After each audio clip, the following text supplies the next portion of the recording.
Hey everybody, I'm walking miles and miles up and down this road. I'm really sweaty now, as you can tell. So I've been filming a lot of videos today. Some I'll put out, some are, just me playing around with the GoPro, trying to learn this thing.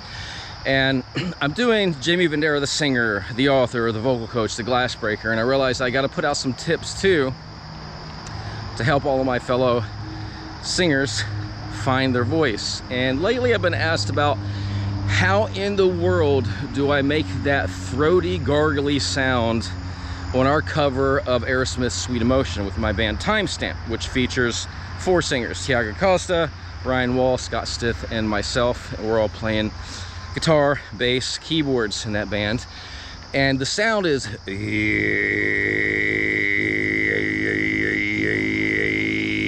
It's that sound. And it's weird.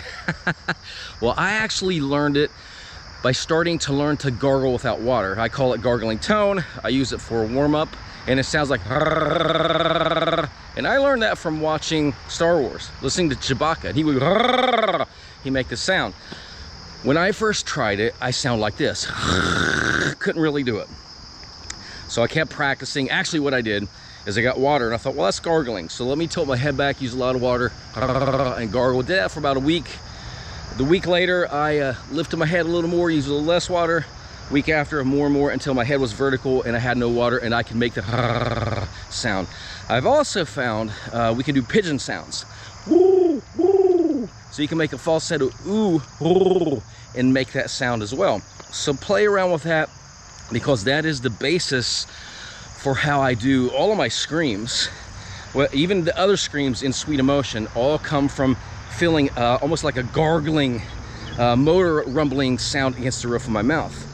But for gargling tone, or that Tuvan sound, I feel it down in my throat. That's not a bad thing. I know we try to stay away from the throat, but honestly, everything vibrates at the chords. So don't be afraid if you feel a little bit there. We just want to have our placement, our main focus in the roof of the mouth. So when I go, for me, the Tuvan thing is like I'm dropping down in the throat and gargling tone right above my vocal cords.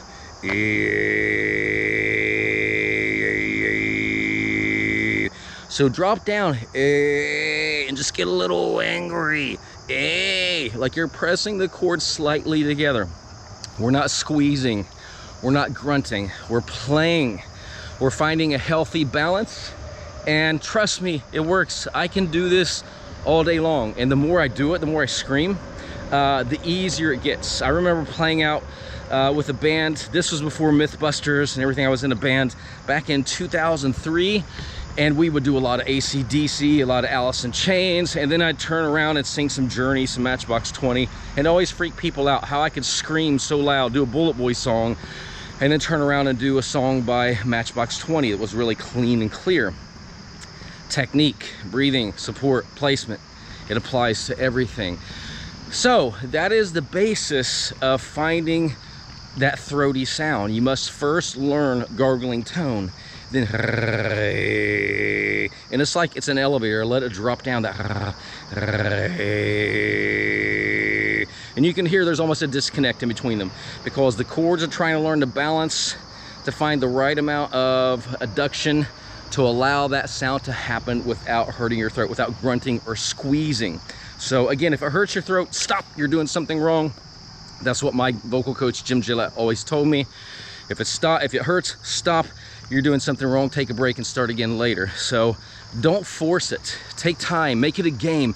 Don't make it a vocal exercise. Make it a game, have fun with playing around. And hey, you actually learned 2 things in this video. You learned about gargling tone, if you're not a raise your voice user, or you don't use the ultimate vocal warm-up, and you also learned about beginning to learn how to do that throaty sound correctly. So play around with these, have fun, and hey, I would love to see videos of all of you doing gargling tone, doing the Tuvan thing. Send them to me. Send them to me. I want to see them. Jamie@jamievendera.com. If you want to do them with your Vokes, send them to help@drvokes.us. We would be proud, loud and proud, to see you using your Vokes and going and practicing through your Vokes. Why did I mention this? Because when you use this and you have that bubbling back pressure, it will make gargling tone and that Tuvan throat sound even easier to do, because a lot of people mess up. They use too much volume, too much breath. This right here will fix it. So send me those videos and I'll see you soon.